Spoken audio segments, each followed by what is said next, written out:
Hey friends, Chelsea from Our Urban Homestead, and I wanted to make up a batch of waffles so I could put them in the freezer and our daughter April or myself could just grab them, pop them in the toaster for a quick, delicious breakfast.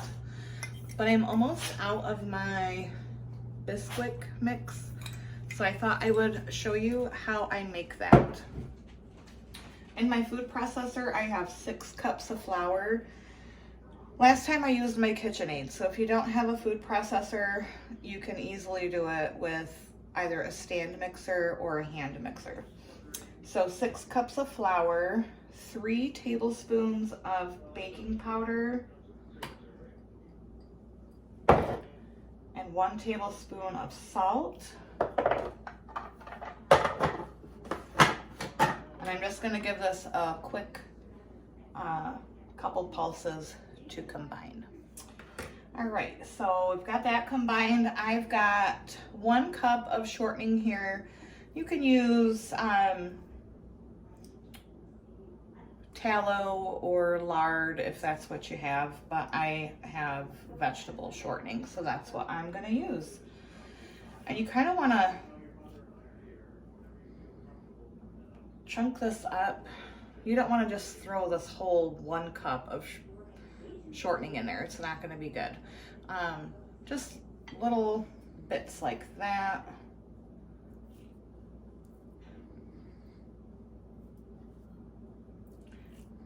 And that's what we're going to drop in.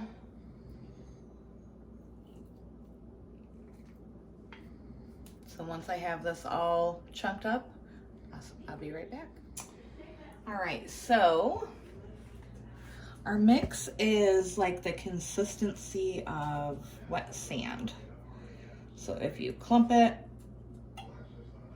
it holds, but it's still very crumbly. And that's that. How easy. Homemade Bisquick, or an all-purpose baking mix. You can make biscuits, pancakes. I'm gonna do waffles, all those kinds of things. So I'm gonna get this in my jar, and then I will come back and show you the recipe for waffles and how to use it. All right, so now it's time to make the waffles. I have 2 cups of the baking mix, Bisquick, whatever you want to call it, in this bowl. We're going to add 1 1/3 cups of milk. This is my canned milk. Just want to give it a good shake.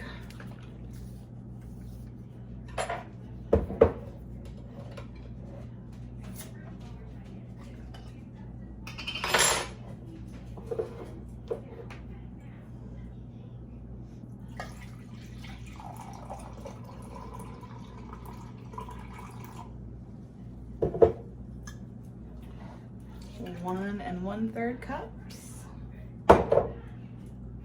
2 tablespoons of an oil of your choice, and then we're gonna need 1 egg, and I'm gonna use some water glass eggs.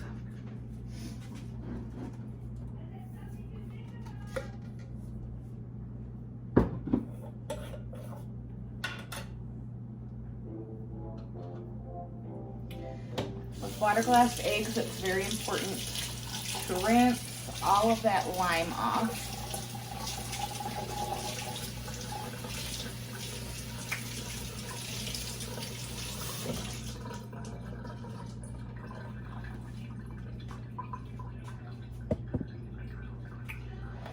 And then I'm going to crack this into this bowl.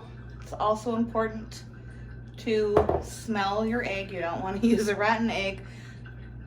That's why we crack it into a separate bowl.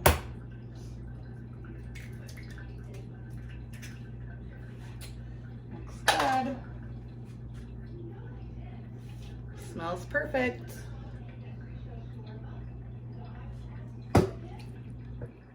One egg. And then we're just gonna mix this up.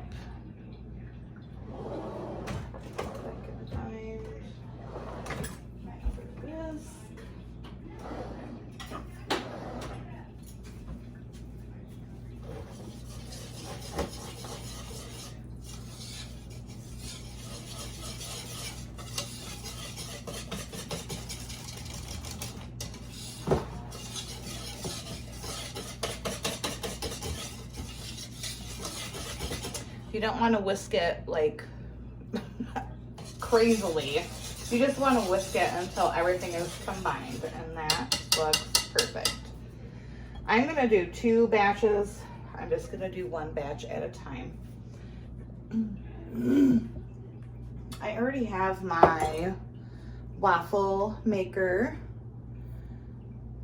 It's been heating.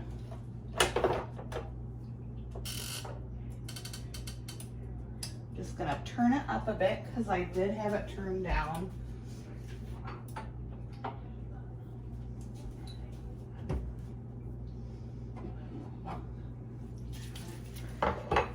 I do use a food spray. I haven't figured out how to make that yet.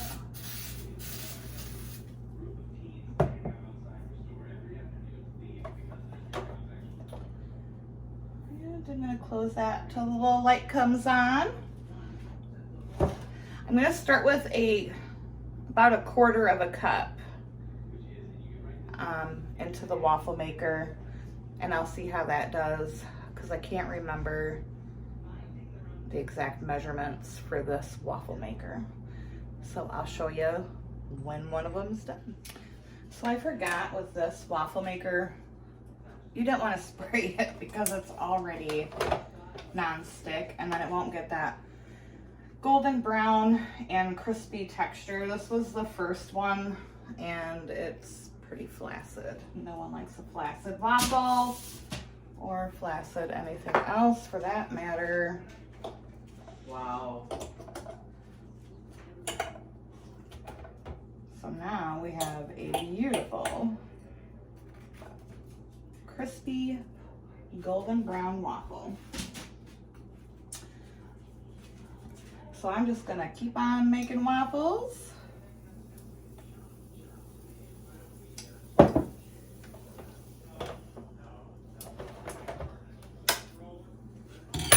And get them in the freezer for April and our daughter to have a quick, easy breakfast in the morning.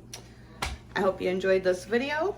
If you know anyone that would like to learn my recipes or enjoy my videos, feel free to share it. I hope you all have a great night. Bye-bye.